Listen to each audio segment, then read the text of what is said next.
You to be a good steward of your words. Most people, to the standard that I feel like we should be with our words, are not there.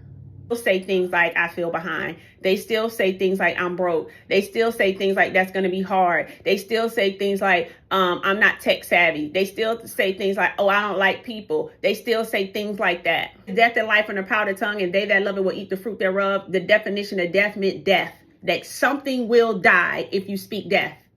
And it may not be a person, and it may not be your life, but it could be an opportunity. And it could be the ease and oil that God had assigned to this project. And it could be how quickly you could have got a client. And it could be how many contracts you could have gotten from a client. And it could be how you feel the next day as you're working. And it could be your mental capacity and your grace and your load that you can take on. It could be a lot of things that die when you say something's going to be hard, or when you say I'm not tech savvy. If death and life are in the power of the tongue, and they that love will eat the fruit thereof. Fruit, fruit, fruit. Why did God call words fruit? Because the seed, the definition of the word, is within itself, and it will go into the ground, and it will show up in your life.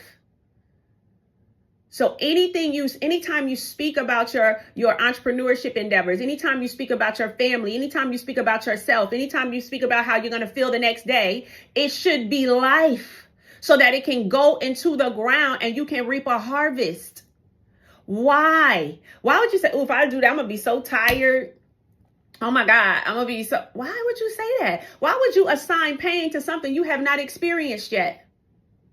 You said, Lord, I didn't look at this clock. I've been up working. It's 3 o'clock in the morning. I got to get up at 7. I'm going to be tired tomorrow. Don't say that. Lord, as I sleep, multiply my time as I sleep. If I sleep for 3 hours, can it feel like I slept for 6? Can you give me a supernatural ease, joy? And the joy of the Lord is my strength. Wake me up without my alarm clock. I'm going to feel so energized in the morning, and give me the ease and oil and grace for the next day. And may I be rest and restored tomorrow night when I can lay down at my normal bedtime. Speak life.